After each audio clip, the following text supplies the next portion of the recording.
Pentecôte est un accomplissement. C'est la fête de la plénitude des temps. C'est la fête de l'accomplissement du mystère pascal au bout de 7 semaines. 7 semaines de 7 jours. La plénitude des jours, la plénitude des semaines, 50e jour. Tout est accompli. C'est une plénitude parce que c'est une présence.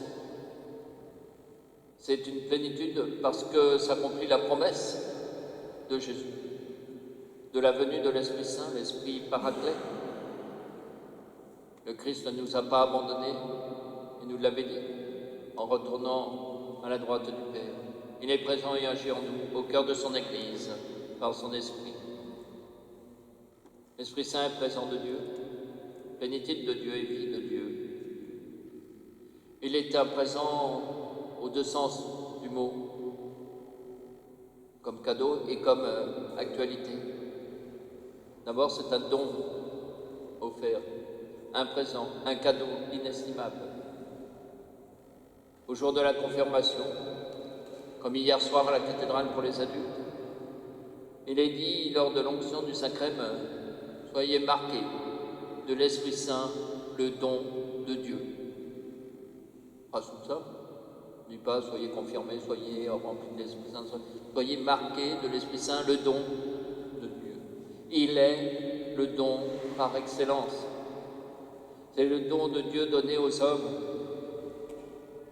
Pourtant, il peut rester pour nous une personne divine assez mystérieuse. Et ce don divin répand ses propres dons, ces 7 dons sacrés, dans la personne consacrée et ointe de l'onction du Christ. Mais l'Esprit est aussi un présent actuel, un aujourd'hui continuel. Ce don, il n'a pas été donné dans le passé et puis il ne peut rien, il vit aujourd'hui. Il nous met en contact avec le Christ. Il est toujours présent à nos côtés pour nous conseiller, nous enseigner, nous diriger, nous sanctifier. Nous l'invoquons dans tous les sacrements. Il est l'âme de l'Église parce qu'il est l'âme des sacrements qui fait vivre les membres de l'Église. Il est Dieu venant en nous. C'est lui qui établit la demeure du Père et du Fils en nous continuellement par la grâce de la confirmation, qui est un sacrement indispensable, tout autant que le baptême. Si nous savons que quelqu'un est à l'agonie et n'est pas confirmé, nous devons le confirmer. Ce n'est pas un sacrement seulement pour notre vie sur terre, c'est un sacrement pour l'éternité. Un enfant malade, on ne lui donne pas l'onction des malades, on lui donne la confirmation, la plénitude des dons de l'Esprit Saint. C'est pas rien. Et ceux qui ne l'auraient pas encore reçu, il n'est plus temps d'attendre. Il faut le demander vraiment. On n'est pas adulte dans la foi tant que l'on n'est pas confirmé. Mais nous l'invoquons et il vient aussi dans tous les sacrements. Il transfigure nos vies de don en don, de sacrement en sacrement, de rencontre en rencontre. Il rend notre foi vive et actuelle et nous configure à Jésus-Christ. Ensuite, il est plénitude. Nous l'avons dit, Pentecôte est une plénitude parce que cette manifestation de l'Esprit si spectaculaire à la première Pentecôte chrétienne accomplit la promesse du Christ, mais donne aussi une force qui bannit toute crainte, une force d'annonce du Christ, une force d'évangélisation. Il abat toutes les peurs, mais il est plénitude divine parce qu'il remplit tout. La maison est remplie tout entière d'un violent coup de vent.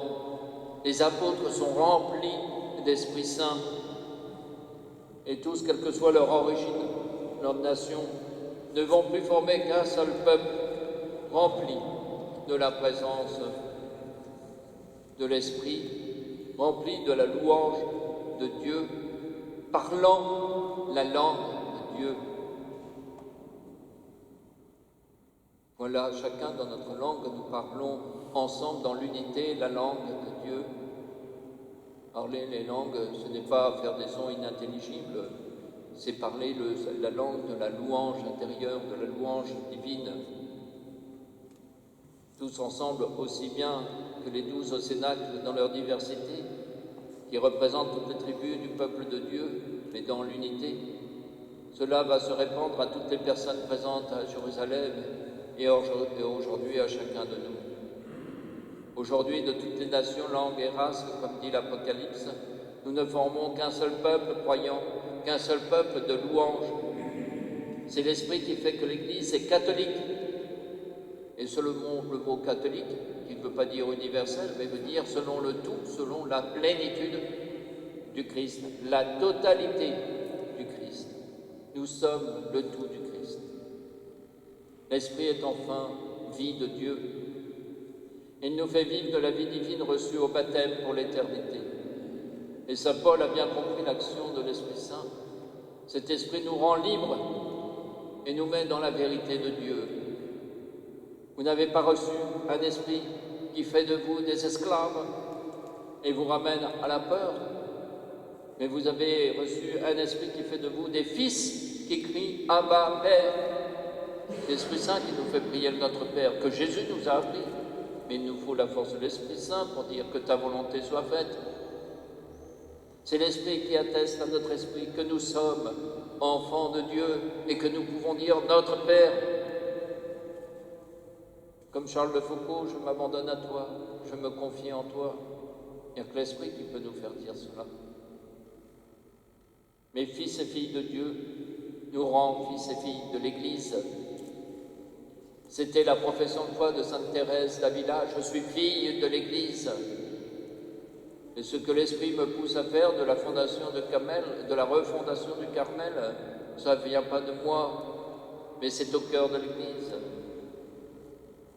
Il faut savoir interpréter les intentions de l'Esprit. Cela se fait par l'Église, et pas selon nos inspirations personnelles ou autres, tout ce que nous croyons avoir de lumière de l'Esprit Saint. Un charisme dans l'Église est une grâce donnée pour le bien commun, mais toujours vérifiée par l'Église. Le premier charisme, c'est celui du sacerdoce apostolique. Aujourd'hui, du ministère épiscopal. C'est pour ça que l'évêque est à l'origine, le ministre originaire de la confirmation, même s'il peut le déléguer à tout prêtre, et en particulier dans le cas d'urgence, nous avons ce pouvoir délégué de l'évêque, dans la grâce de notre sacerdoce qui lui est uni. C'est le premier charisme dans l'Église, le sacerdoce, au service de tous les charismes, de tous les baptisés. Alors oui, l'unité de l'Esprit Saint est catholique. Le premier essentiel charisme de l'Église, c'est donc ce sacerdoce apostolique. Et il faut que nous prions ardemment l'Esprit Saint de nous envoyer des vocations sacerdotales, car elles manquent aujourd'hui. Elles manquent même pour notre diocèse. Nous ne savons pas, à l'heure qu'il est, s'il y aura une rentrée au séminaire à la rentrée de septembre. Prions ardemment, profondément. L'Esprit Saint vous enseignera tout, vous fera souvenir de toute parole du Christ. La préface chante de même, c'est ton Esprit qui, au commencement de l'Église, a donné à tous les peuples la connaissance du vrai Dieu et a rassemblé diverses langues dans la communion d'une seule foi. Faisons bien attention que toute manifestation extérieure a toujours avec l'Esprit un sens intérieur, et c'est le cas de tous les sacrements. Jusqu'à l'Eucharistie, où nous invoquons l'Esprit Saint sur les dons offerts, du pain et du vin, qu'il les consacre lui-même en corps et sang du Christ, et sur nous qui allons communier à ces dons, afin que nous soyons remplis de l'Esprit Saint. Je ne peux recevoir un charisme sans avoir eu la grâce de Dieu par ses sacrements. Alors oui, prions le Seigneur comme nous le faisions dans le psaume. Envoie ton souffle, ils sont créés, tu renouvelles la face de la terre. Une effusion de l'Esprit ne vient que donner vie au sacrement de confirmation qui est primordial, en nous donnant les 7 dons de l'Esprit, sans lesquels nous ne pouvons mener une foi adulte. sans lesquels nous ne sommes pas conduits par l'Esprit, et qui viennent fortifier toutes les capacités de notre être, notre volonté, notre intelligence, notre cœur, notre agir. Considérez, frères et sœurs, la merveille que l'Esprit fait en nous. Ceux qui se laissent conduire par l'Esprit de Dieu ceux-là sont fils de Dieu et filles de Dieu. La vie chrétienne est une vie libre qui loue Dieu, que l'Esprit Saint fasse de nous une éternelle offrande à la louange de sa gloire, et dès maintenant, l'Esprit jouer dans nos cœurs son hymne de louange à la gloire de Dieu. Amen.